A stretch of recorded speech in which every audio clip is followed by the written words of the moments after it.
Charles Dickens, a biography.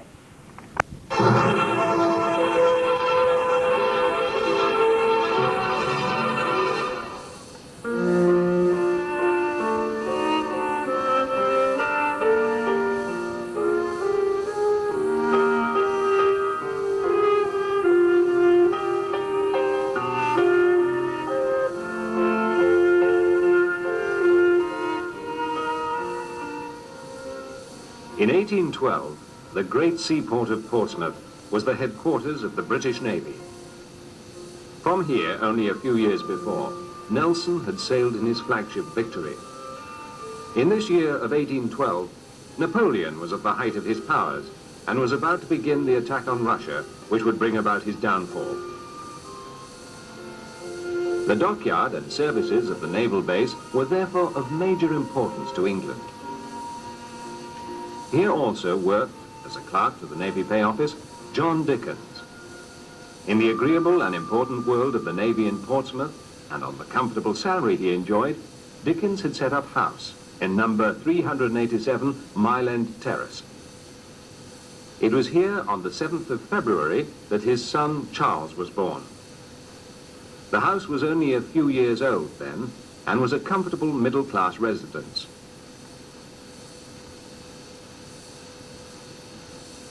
John Dickens was the son of a domestic servant, but his mother's employer, Lord Crewe, had helped him find his job, and he had married the daughter of a senior in his office, Elizabeth Barrow. Life should have gone well for the Dickens family. She was 21 years old when Charles was born, but within 7 months they had to leave this house and begin what was to be a constant downward spiral in their lives. They moved to a smaller house. John Dickens, while he had many amiable characteristics, could not organize his finances. The family moved on to spend 2 years in London, then to a calmer spell in Chatham.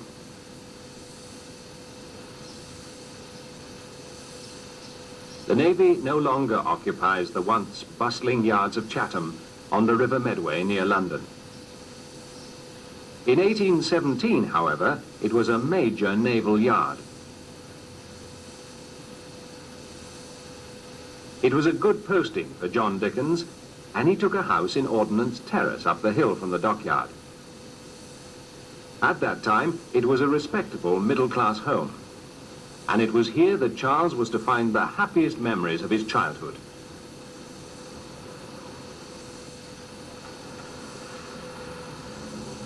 Dickens went to school in Chatham. He learned to read and enjoy the novels he found in his father's attic, and developed the fondest picture of family life he was to have.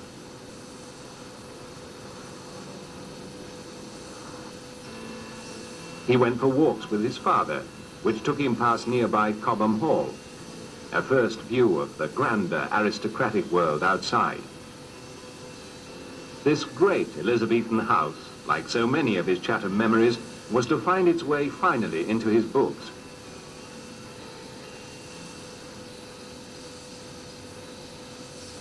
The Leather Bottle is the name of a pub in the little village of Cobham in Kent, where, as a child, he had also walked with his father.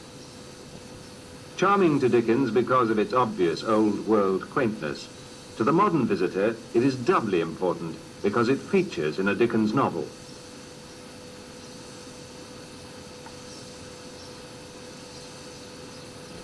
On his walks, Dickens and his father passed the Falstaff Inn, named after a Shakespearean character who robbed some travellers there. It stands on the top of Gad's Hill.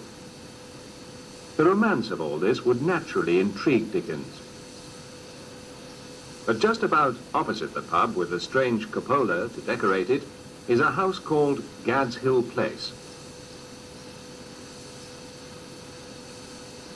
Perhaps attracted by the cupola, he took a great fancy to the house, and apparently his father suggested that it might be his one day.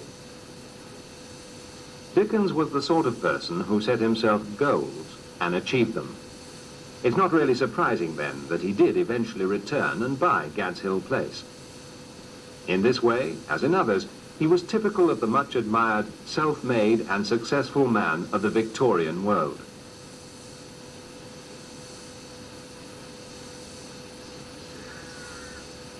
Chatham and Rochester, the two towns are almost one, were an inspiring background for an imaginative person. Rochester Castle alone is a splendid sight that echoes of exciting episodes from the past.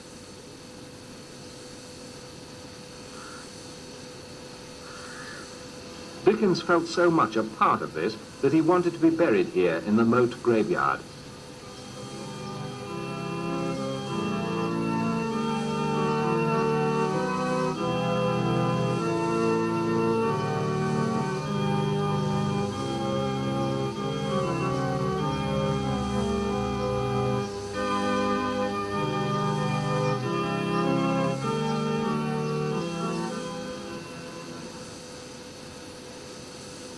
This lovely old building, Eastgate House, is now a museum to Dickens. It was to feature in two of his novels, Pickwick Papers, his first success, and Edwin Drood, his last unfinished novel.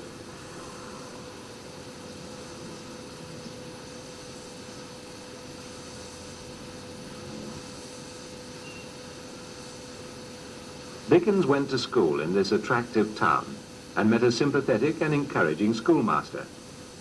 There were also family friends who were keen on the theatre and who took Charles to the local Theatre Royal, now a political club. It must have been a place of great excitement for Dickens. He saw everything from Shakespeare to pantomime, and his delight in the theatre was to be a mainspring for his work. But the agreeable world of Chatham and Rochester did not last.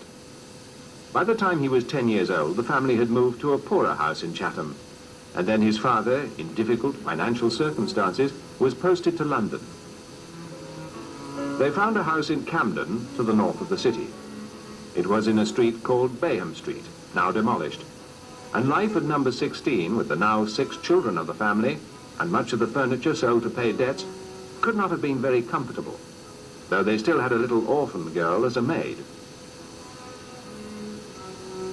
Dickens' elder sister, Fanny, suddenly made things easier by winning a scholarship to the Royal Academy of Music, where she went as a boarder. This began a period in Dickens' life which was unhappy and difficult, but without which he himself, as a person, and his novels in consequence, would probably have been quite different.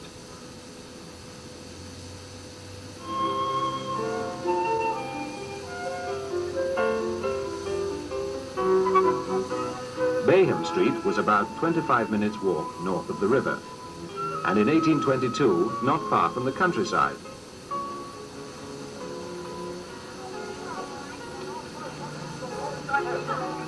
For the next 2 years, Charles Dickens did not go to school, but spent his time wandering about the streets near his home, and much further afield too. He visited his godfather, Christopher Huffam, at Limehouse, which meant that he had to cross the city. On these journeys surely began one of the major fascinations of his life, the City of London.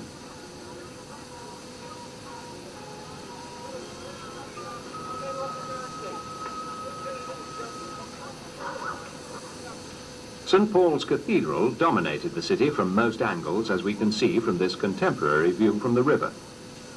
Most people see capital cities in terms of grand buildings, but for Dickens it was the teeming busy life at ground level which caught his imagination. His books are full of brilliant descriptions of this sort of scene, and it's not difficult to imagine him as a boy stopping at street corners and market stalls to listen to the conversations of stall keepers and merchants of all kinds as they went about their business.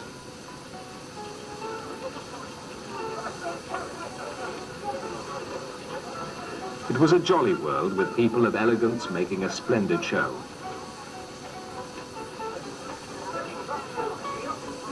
Lesser mortals, like these farmers and meat merchants at the cattle market at Smithfield, were probably more interesting to Dickens than the great.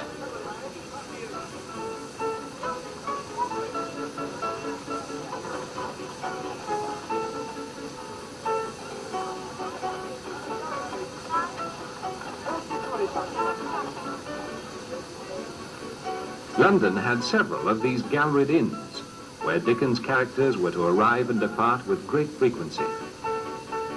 This delightful scene at the Old Bull and Mouth Inn is exactly what people would nowadays refer to as Dickensian.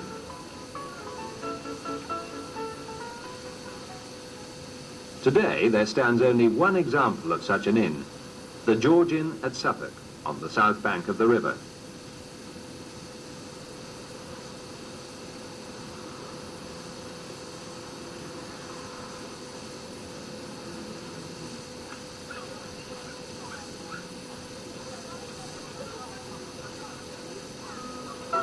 The dogs, of course, were also a fascination.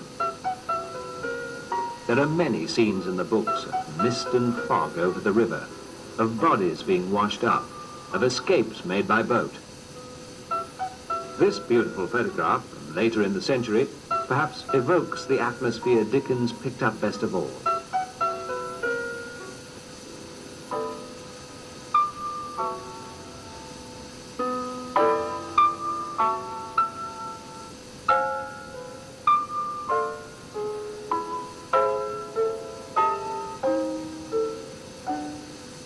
At the age of 12, underfed, poorly housed, an even worse calamity hit the boy Dickens.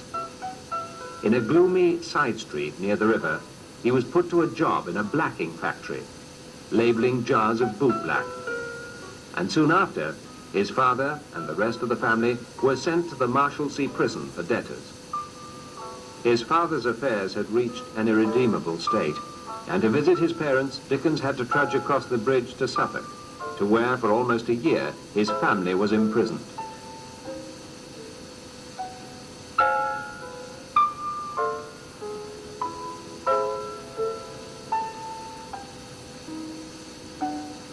This was probably the most traumatic experience of his life. His face-to-face contact with poverty and deprivation marked him and endlessly colored the novels he was to write. Later Victorians were to paint these scenes in a new consciousness of the horrors and difficulties of the lives of the poor, much of which feeling was to be stirred up by Dickens himself. This woman visits her husband awaiting trial.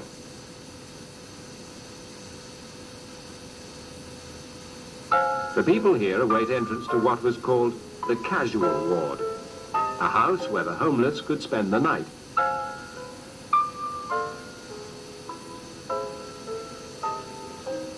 Hunger, suffering, the continual devastation of being poor never left Dickens' mind, just as he was never, except to one close friend, to reveal to anyone the story of his own sufferings in the blacking factory and the Marshalsea prison.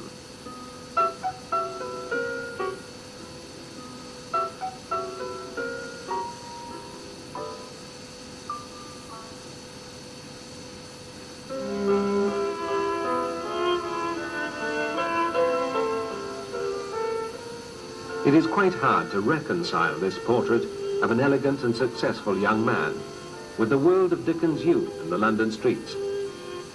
But the Dickens family fortunes suddenly changed. His grandmother died, leaving enough money to free them from debt. Charles went to a school for 3 years and then to a job in a law office in Gray's Inn. He did not, in his 3 or 4 years' contact with the law, ever think highly of it. In scene after scene in the novels, he pokes hilarious fun at the dullness, the delays, and the absurdities of the British legal system. Here, Mr. Pickwick, whose adventures were Dickens' first big success, and who is certainly one of his most delightful characters, waits with his ever-helpful servant Sam to be attended to by a lawyer, while some bumptious clerks look on. While in the law, and aged 17, Dickens fell in love with this young lady, Maria Beadnell. She flirted with him. She put him through agonies of romantic torment, and after 4 years, turned down his offer of marriage. Strangely enough, 20 years later, she turned up again, fat, garrulous, and boring. He couldn't understand how such a person could have so affected him, but she had. So much so that he found it almost impossible to tell anyone. All this had not stopped his career developing. While still a law reporter, he began to have success in magazines with his sketches by Boz, Boz being a pseudonym he had adopted. His reporting brilliance led to an appointment as a political journalist with a quality newspaper called the Morning Chronicle. This paper soon carried literary pieces by Boz. So did its sister paper, the Evening Chronicle, edited by George Hogarth of Scott, and a man of some distinction. He was also a friend of the novelist Sir Walter Scott, which raised him in Dickens' estimation. Dickens visited the apparently rather shabby and untidy but happy-go-lucky home of the Hogarths in Fulham. There he met the eldest of the 9 children, Catherine. She had apparently a lazy grace and a slow smile, which at once attracted Dickens. To the delight of all the family, by 1835 they were engaged to be married.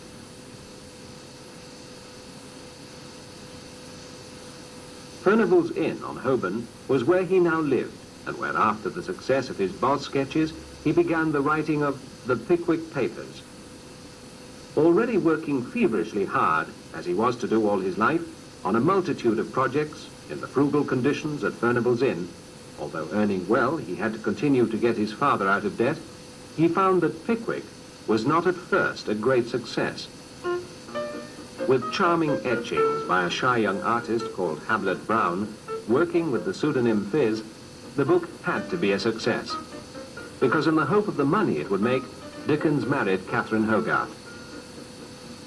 Fortunately for us all, Pickwick, after an unsteady start, succeeded. After only a few installments, sales shot up to 40,000 copies a month. The popularity of this genial fat man and his incorrigible friends was unprecedented. Mr. Tracy Tupman, with an eye for the ladies, is one of them. Here, the normally sleepy fat boy disturbs one of Mr. Tupman's affairs. People of all classes, age and intellect followed their adventures avidly.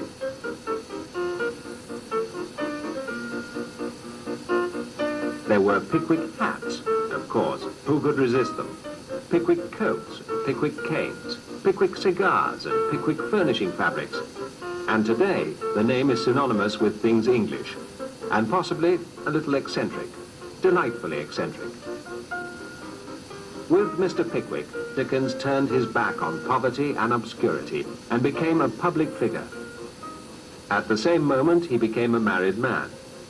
And there was to be one more powerful and moving event in his personal life which profoundly affected his writing. They lived in Furnival's Inn for the first deliriously happy year of marriage.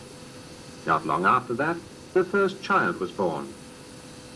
And a house in Doughty Street, a private residential street to the north of the city, became their home. Here he finished Pickwick and soon began Oliver Twist. Also in the household was Mary Hogarth, Kate's sister.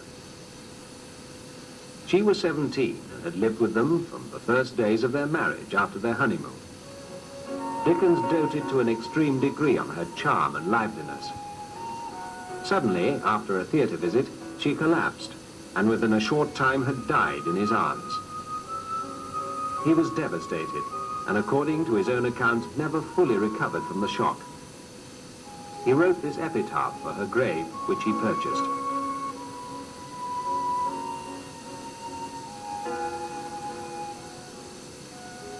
He wore her ring all his life. He kept her clothes. He wanted to be buried by her. He even failed to produce one monthly edition of his serial, which for a writer of his professionalism was remarkable. It can easily be seen that his relationship with and the tragic death of his young sister-in-law very greatly affected the portraits he drew of young women in his novels. None more so than little Nell, who here lies on her deathbed in the novel The Old Curiosity Shop. Dickens' readership mourned. With this novel, of course, London gained a new landmark.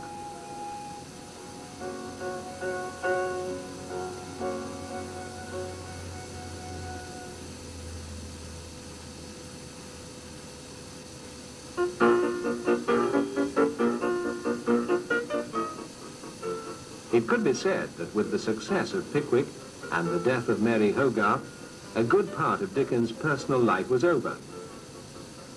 From then on, he was a public figure. and one of the most famous and beloved persons of his time.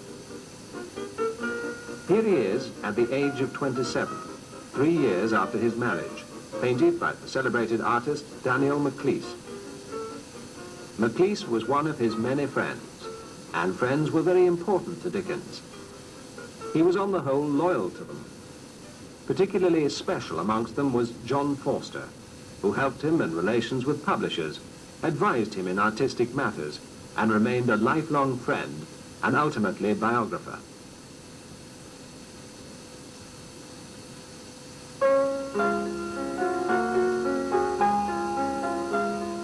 Of course, Dickens was now a part of the well-to-do middle class, where people had servants and lived in agreeable surroundings. This is a contemporary painting of a heroine from one of his novels, Florence, in Dombey and Son. It shows clearly how people came to see his work. For her, virtue was rewarded, and her standards of life were what people saw as the good life. The strong family, as a goal in life, and its happiness and security, was where Dickens struck strong chords with his contemporaries.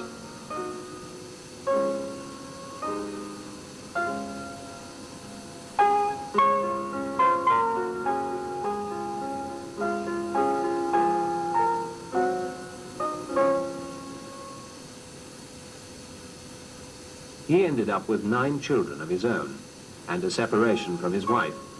So the family life he led was not without its problems.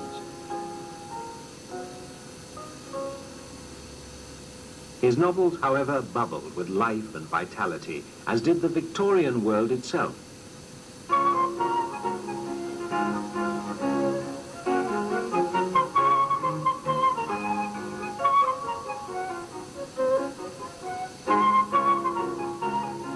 He worked incredibly hard and played hard too. His great joy was amateur theatricals, which he directed and acted in. He had actors as his friends. He performed before the Queen on at least 2 occasions. This photograph shows the friends who made up the Dickens theatre group, with the director reclining in the foreground.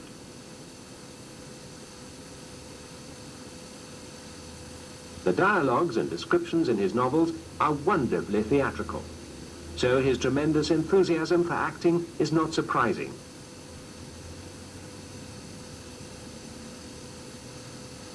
In later years, he gave readings from his books, which were so popular that they earned him enormous sums of money.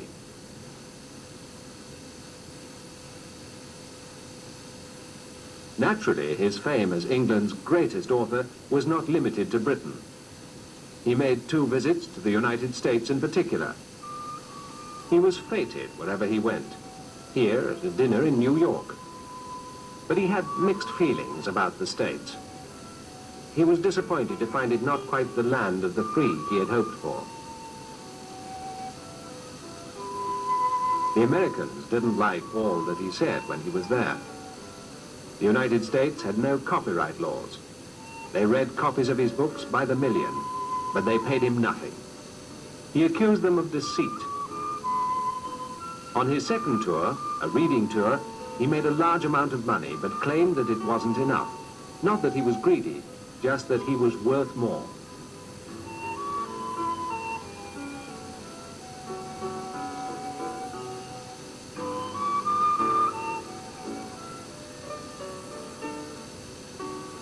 Dickens' astounding energy enabled him to keep producing his novels, run magazines, become involved in schemes to help the poor and destitute, whose plight he had done so much to publicize.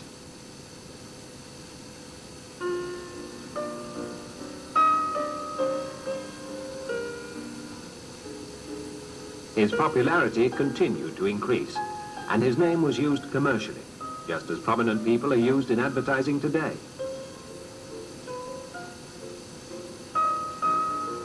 He made a lot of money, and unlike his father, took great care of it. After buying and selling 2 other large houses in London, in 1855 he settled in Gad's Hill in Kent, the house he had fancied as a child.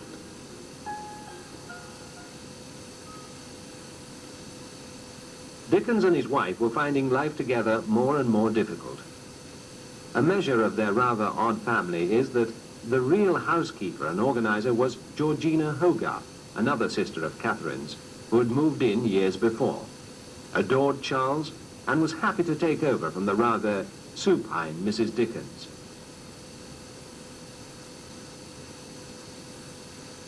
Dickens was very fond of his children. Here he is with his two daughters in the garden at Gad's Hill, and they had a wonderful time until they grew up and didn't fulfill his expectations. It must have been hard living in his shadow.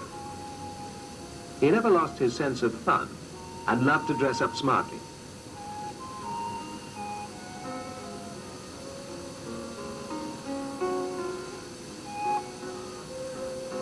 He unquestionably lived life with an amazing intensity, which was wonderful to his friends who met him occasionally, and must have been trying to his family, who were around all the time. In 1857, on one of his theatrical ventures, he met a young professional actress, Ellen Turnham, with whom he began an affair. His marriage, however, was not all failure. His letters to Kate Dickens show how happily they shared many views together. But of course, the separation which eventually followed was difficult for people so much in the public eye. The scandal raised was tremendous. He wrote on, delighting and amusing the world with novels of unparalleled imagination and sensitivity. He continued to the point of exhaustion with his readings, which so much amazed and excited his audiences. But living at such a terrifying pace, it's not surprising he looked much older than he was. Suddenly, on the 8th of June, 1870, after a day's writing, he had a stroke, and the next day he died. His death was considered a national catastrophe, and his fame was such that he was mourned throughout the literate world.